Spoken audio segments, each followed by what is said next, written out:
Desde ahora y hasta las 20. Es momento de Animate.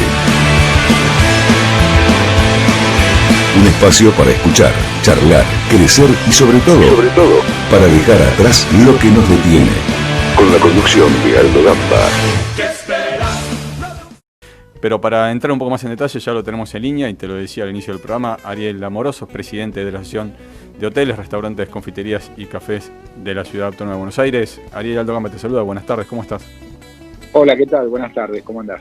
Bien, muy bien, muchas gracias, un gusto conversar contigo, Ariel. Yo les venía contando a la audiencia esta situación, ¿no? La verdad que me pone muy mal cuando del lado del gobierno se critica a los medios de prensa, de comunicación, y no hay una propia autocrítica de cómo ellos comunican cada situación que se está viviendo en un país donde históricamente siempre estamos complicados económicamente. Pero contame, desde tu lugar como presidente de la asociación y representante de hoteles, restaurantes, confiterías y cafés, ¿cómo tu sector y cómo lo viviste vos un 2020 donde prácticamente fueron los más golpeados? Sí, mirá, la verdad que nunca nos había pasado esto como sector en la historia. La institución que represento cumplió este año 116 años y nunca vivimos esto en esos 116 años. Primero fue el cierre total de la hotelería y la gastronomía ya por marzo del año pasado, y a partir de ahí, después de unos meses, bueno, la gastronomía empezó a abrir en cuentagotas, primero con takeaway, después con delivery, después con espacio público y últimamente con un 30% de aforo en sus salones. En cambio, la hotelería prácticamente sigue cerrada porque no hay turismo y bueno, se perdió aproximadamente en la ciudad de Buenos Aires un 15% de la gastronomía de la ciudad, que ya no abre más, ya cerró y liquidó. ¿A cuánto representa, perdóname que te interrumpa, pero estás dando datos muy concretos? ¿Qué cantidad de puestos de trabajo representa ese 15%? No sé si lo tenés.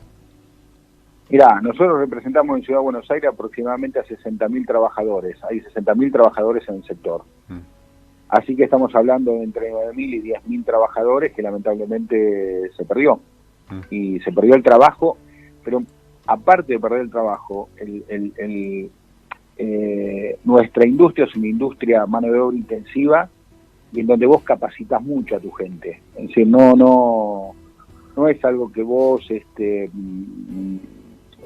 esto lleva mucho tiempo armar tu equipo y cuando se pierden esos equipos, después es muy difícil volver.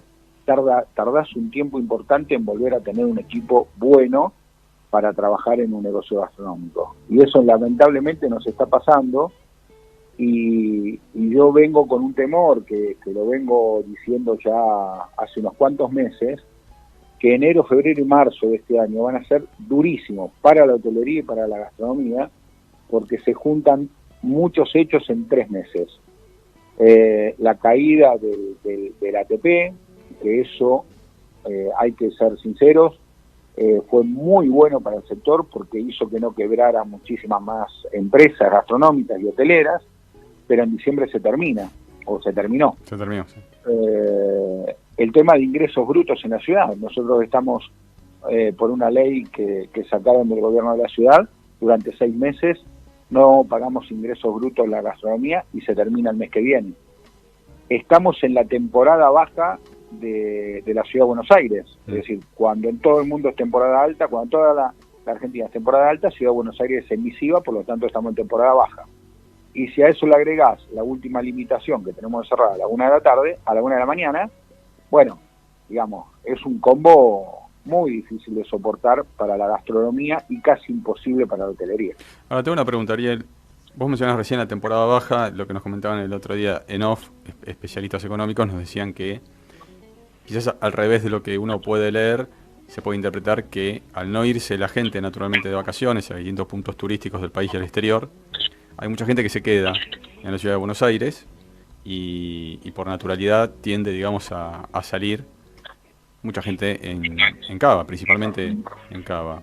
Con lo cual quizás la lectura sería que si bien es una temporada baja, pero puede ser una temporada baja más allá del aforo de este 30% y con la escasez muchas veces de recursos que están trabajando, un poquito más motivada en cantidad de volumen de gente por esto de que las personas se están quedando, muchas no van a venir a ningún lado y salen a dispersarse en Cava. La provincia de Buenos Aires mostró un tipo, a lo largo del 2020, un tipo de planificación, de comunicación y de acción frente a las medidas restrictivas. Y más allá que el anuncio se hacía compartido, vos lo recordás como yo, que estaba el presidente Alberto Fernández, Axel Kicillof y Horacio Rodríguez Larreta como puntales de alguna manera de lo que eran las decisiones que se tomaban en un país federal, siempre la coordinación entre Cava y provincia de Buenos Aires se mostraba distinta, se mostraba como algo más organizado o más claro en Cava. Ustedes lo vivieron de esa manera y más allá del ATP que vos nombrabas recién y de esta exención que tenés del ingreso bruto durante 6 meses, ¿recibieron otro tipo de ayuda de la Ciudad de Buenos Aires? No, la verdad es que no recibimos ningún otro tipo de ayuda.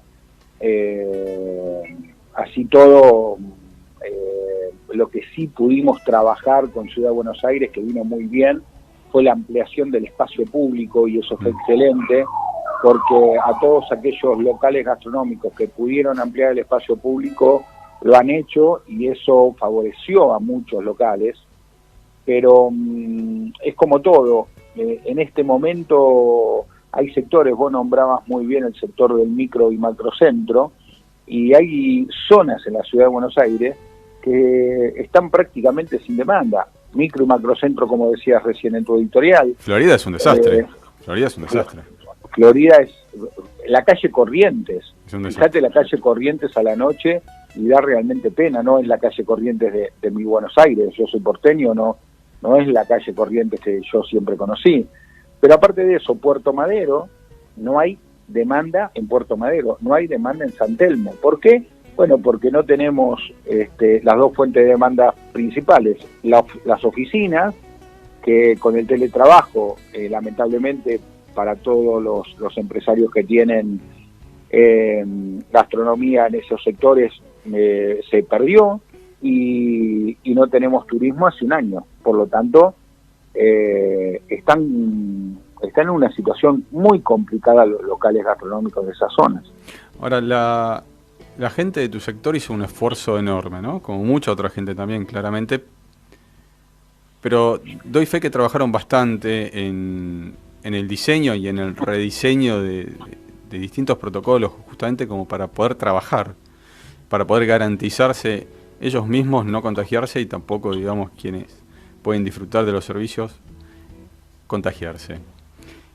Llega esta medida un poco con sentido común, ¿no? Uno dice, bueno, si veníamos bajando en cantidad de casos por el mes de septiembre, en octubre empezó a fluctuar un poquito, en noviembre a subir, y ahora se espera como que esta segunda ola se adelante y termine, digamos, salpicando mucho más rápido lo que es el sistema de salud. Pensando lo que decía en mi editorial, si lo escuchaste, ¿no? Digamos, si hay 2 millones casi de personas contagiadas y los médicos especialistas hablan de multiplicarlo por 10, 20 millones, empieza a darse una inmunidad de rebaño. La pregunta es, ¿no es injusto a veces para esta gente, a la gente que vos representás, que tanto esfuerzo, tanto sacrificio? Recordemos que, por ejemplo, se contagia un empleado dentro de un restaurante. Tiene que estar 15 días aislado, lo tiene que reemplazar otra persona, a la cual también le tenés que pagar. Entonces digo, el esfuerzo es muy grande. ¿Te parece justa la medida para ustedes? La verdad es que no, es una medida que, a ver, si es necesaria hay que aguantarla, pero en verdad lo que nosotros pensamos es que a la gastronomía le permitieron utilizar salones hace aproximadamente 70 días. Cuando nos permitieron usar los salones, la curva no solamente no subió, sino que bajó. Pero no es porque nosotros estábamos abiertos que bajó, sino porque nos pudimos cuidar, porque teníamos los protocolos ya muy aceitados y venimos trabajando bastante bien con ese tema.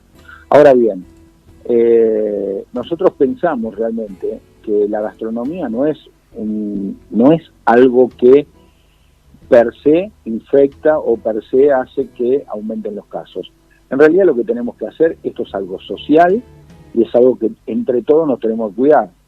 Los gastronómicos, te puedo garantizar de los protocolos los venimos cumpliendo muy, muy bien, muy a rajatabla. Ya nos acostumbramos al protocolo, es decir, ya lo hicimos hábito, y eso es buenísimo para todos nosotros, porque vos recién hablabas de nuestro equipo, qué pasaba cuando se contagia una persona de nuestro equipo. La verdad que tenemos, gracias a Dios, muy pocos contagios, pero cuando se contagia alguien de nuestro equipo, todo ese sector, toda la gente que trabaja con esa persona que se contagió, tiene que quedarse en su casa.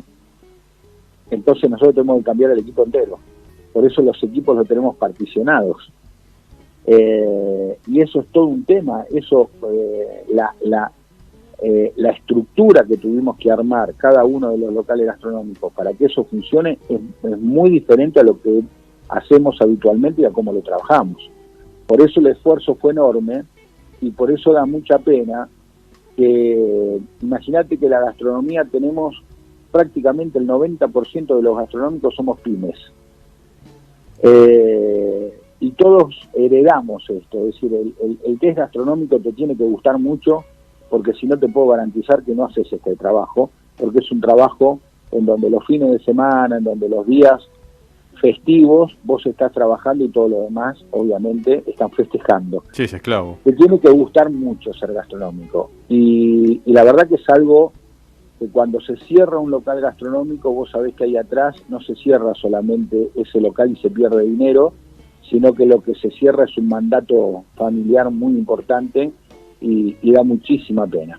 Para los que estamos en esto y sabemos de qué se trata, es mucho más allá que un local lo que se cierra. Yo coincido con vos, Ariel, de que en su gran mayoría, por lo menos cuando uno camina por la ciudad de Buenos Aires y observa que es cierto lo que mencionabas, que se cumple el protocolo, que aparte te das cuenta que al conjunto de los trabajadores, por ejemplo, de un restaurante, de una confitería, de un café, le interesa que se cumpla el protocolo, primero, digamos, por cuestión sanitaria de ellos mismos, después de la gente, y después, en tercer lugar, justamente por preservar la fuente laboral. Pero también es cierto, y vale la pena de remarcarlo y quizás concientizar un poco, que se empieza a dar un acostumbramiento.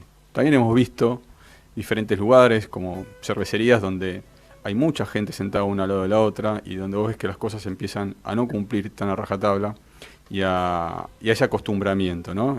Estaría bueno que desde ese lugar haya una concientización también de que no podemos relajarnos todavía, porque la pandemia continúa. Sí, estoy totalmente de acuerdo con vos. Estoy de acuerdo con tu apreciación y eso hay que volver a concientizar, hay que seguir como estábamos hasta ahora o hasta hace un mes, porque las cosas las veníamos haciendo bastante bien y los resultados nos venían acompañando. Entonces, yo entiendo que hay una relajación, entiendo tal vez que se pensó que cuando se bajó la curva le habíamos empezado a ganar al virus y en verdad no es así. Esto sigue, por lo menos hasta que no tengamos o estemos vacunados y esto haya pasado, todavía nos tenemos que cuidar mucho. Y bueno, y en los lugares que no están cumpliendo con las normas y que se relajaron, empezar a que la autoridad haga cumplir los protocolos que tenemos ya preestablecidos y que ya lo sabemos todos de memoria. Esa es una realidad, ¿no? Hablando de autoridad, ¿qué te pareció la gestión de Horacio Rodríguez Larreta en todo 2020, manejando esta situación de pandemia, ¿no? A ver, en el sector gastronómico, nosotros tuvimos infinidad de reuniones con la gente del gobierno de la ciudad. Creo que entendieron muy bien la problemática de lo que es la gastronomía. Creo que en el fondo nos juntamos todas las instituciones gastronómicas de la ciudad. Estamos conjuntamente la gente de APICE, que son los piseros, la de Afraya, que son los heladeros, la de comidas rápidas, porque entendimos que este era un problema que nos sobrepasaba a todos. Y a partir de ahí, solo como para una nota de color, apenas hubo un cierre de toda la gastronomía, ya por marzo, nosotros nos juntamos todos los presidentes de estas asociaciones y empezamos a trabajar para ver cómo se estaban haciendo los protocolos en otra parte del mundo para empezar a hacer los protocolos de la gastronomía para cuando nos dejen abrir, que pasó 2 o 3 meses después.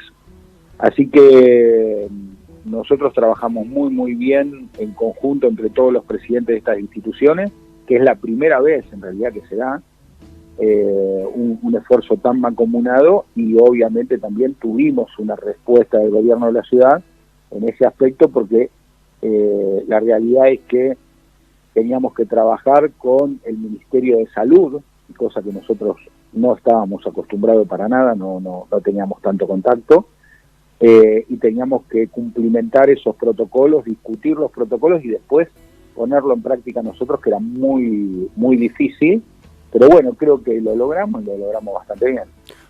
Ahora te sacas el traje de referente del sector y te lo pregunto como ciudadano. ¿Cómo sentiste la gestión de la pandemia en el año 2020? ¿Cómo te sentiste como ciudadano con las medidas que se tomaron y con los resultados que finalmente tenemos hoy? Mira, yo tengo mucha gente amiga en Europa, ejerciendo la misma profesión de gastronómicos. Tuve la oportunidad de ver lo que pasó en España, lo que pasó en Italia, o de sentirlo tal vez muy cerca. Y la verdad, yo agradezco a Dios y a las autoridades de nación y de ciudad que no haya pasado lo que pasó en algunos pueblos y en algunas ciudades de España e Italia, en donde no había lugar para los enfermos en los hospitales. Eso en Buenos Aires no pasó, en Argentina no pasó, y eso la verdad que yo en eso me siento orgulloso de pertenecer a Argentina, porque lo que me han contado y alguna cuestión personal, que un médico tenga que elegir a quién atender y a quién no, creo, por lo menos por lo que yo sé, en Argentina no pasó, y eso la verdad que es muy bueno destacar por nosotros, ¿no? Por los argentinos, por nosotros mismos como sociedad.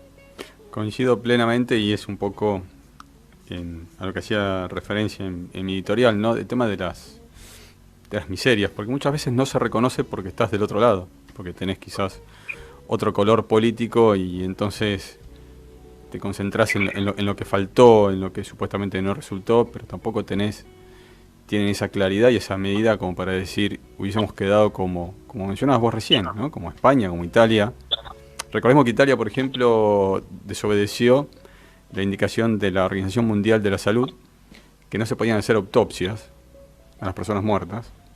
Y sin embargo, en la situación crítica que tenía en la cantidad de contagiados y de muertos, Italia desobedeció, empezó a hacer autopsias. Y gracias a esa experiencia de Italia, que lo quiero mencionar hoy, es que se empezó a trabajar en una mejor idea, en un protocolo de atención frente al COVID que hoy todo el mundo está operando. Con lo cual, coincido en lo que vos decías, se está hablando post-pandemia, cuando la pandemia termine, que hay medidas sanitarias que llegan para quedarse.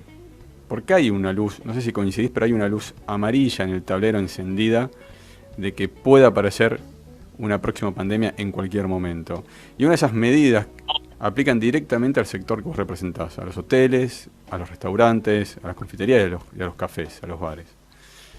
Y tiene que ver con insumos que van a estar controlando la cantidad de oxígeno renovado que hay en ambientes cerrados, utilizar sistemas de recirculación de aire con filtros especiales como se utilizan, por ejemplo, en los aviones.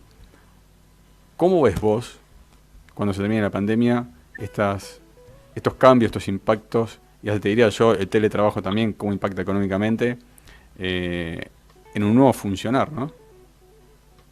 A ver, el tema de los filtros y el tema de la circulación de aire ya lo tenemos. Eso ya está fue uno de los temas del protocolo para poder abrir dentro de los salones. Hoy en la ciudad de Buenos Aires, para poder habilitar los salones, necesitas una circulación de aire de 10 veces por hora la cantidad de aire que tiene el salón, de renovación de aire que tiene el salón. Así que eso creemos que estamos bastante bien. Podrá haber alguna regulación extra seguramente en algún momento, pero ¿Pero se mide de alguna manera, Ariel, eso? ¿Cómo? ¿Se mide de alguna manera, digamos? ¿Cómo hacen Sí, para medir si se mide? Sí. No, sí, eso está, eso ya en la misma habilitación del local, ya anterior a la pandemia, eso ya se medía y los locales que no tenían ese sistema no podían abrir o tienen un aforo diferente para abrir. Eso ya estaba bastante regulado. Lo que sí hay nuevo es el tema de los aire acondicionados centrales, que tienen que tener un filtro diferente, que creo que se llama EPA. Sí. Que bueno, que eso sí es nuevo o no estaba dentro de lo previsto antes de la pandemia. E indudablemente, seguramente van a quedar cuestiones que vamos a tener que cumplir y que van a ser modificadas, que para mí ya permanentemente, porque se modificó hoy por hoy, hay una nueva normalidad y no vamos a tener que aceptar esa nueva normalidad. Ahora, con el tema de teletrabajo es diferente, porque indudablemente vimos que hay un montón de trabajos que se pueden hacer sin ser presencial en las oficinas, y eso creemos que indudablemente va a modificar zonas de Buenos Aires en donde estaban destinadas a las oficinas básicamente, y que bueno, eso creemos que no va a volver a la normalidad anterior a la pandemia, y va a haber modificaciones en la demanda y a partir de ahí también modificaciones en la oferta de la gastronomía. Lamentablemente con eso mucho no se puede hacer, y hay que adaptarse a los nuevos cambios, a los movimientos que hay. ¿Qué cantidad de hoteles, no sé si tenés ese dato, pero qué cantidad de hoteles están en venta en la ciudad de Buenos Aires? Producto de la pandemia, ¿no? Mira, el otro día salió en un reportaje algo que a mí me llamó mucho la atención. En Capital Federal hay aproximadamente 1.050 hoteles, 1.100 hoteles. Y el otro día salió una nota en donde en los portales de venta de propiedades hay 181 hoteles a la venta. Eso es el 20% prácticamente de la hotelería de la ciudad, y bueno, es muy preocupante, y estamos convencidos de que muchos de los hoteles, hoy el 70% de la hotelería está cerrada, y los que están abiertos no tienen más de un 5%, un 8% de ocupación, con suerte. Así que sabemos o estamos convencidos de cuando vuelvan a abrir los hoteles, muchos de estos hoteles que están cerrados no van a volver a abrir. La última, Ariel, si tuvieras que pedirle algo a un referente del gobierno nacional o de la ciudad de Buenos Aires, ¿qué le pedirías? Que sigan apoyando al sector, porque nosotros somos gente de trabajo. Generalmente los que estamos en este rubro somos descendientes de españoles y italianos que vinieron con un sueño y lo hicieron realidad con sus negocios, después de muchos años de trabajo. Y hemos enfrentado de todo en la gastronomía y en la hotelería. Y la verdad es que es la primera vez en la historia en donde tenemos que pedir apoyo gubernamental, porque este es un rubro en donde siempre se desarrolló sin ningún tipo de apoyo gubernamental, siempre fue puro trabajo y tirar para adelante. Y que la verdad que el esfuerzo que han hecho los dos gobiernos hasta ahora, y que se lo agradecemos a los dos, tanto al nacional como al de la ciudad, creemos que el sector necesita 6 meses más de apoyo como mínimo, hasta que esto empiece a pasar y se vuelva a recomponer un poco la demanda. Después, como siempre, vamos a seguir dándole para adelante y aportando como siempre. Pero necesitamos por lo menos 6 meses más de apoyo para que todo lo que ya vinieron apoyando, que hace más de 10 meses nos vienen apoyando con el ATP y con el tema de ingresos brutos en la ciudad, no quede en saco roto. Ariel Amoroso, presidente de la Asociación de Hoteles, Restaurantes, Confiterías y Cafés de la Ciudad Autónoma de Buenos Aires. Ariel, muchísimas gracias. Muchas gracias a vos. Hasta luego. Hasta luego. Bueno, gente, ahí lo escuchaban. Bastante claro, la verdad es que muy claro. Muy claro. Recién Ariel nos comentaba 6 meses más de ayuda, y yo me arriesgo a decir un poco más todavía, ¿no? Un poco más en un año 2021 que que va a ser difícil, me arriesgo a decir, por una cuestión económica, de crisis económica, que quizás por una cuestión de contagios y del virus.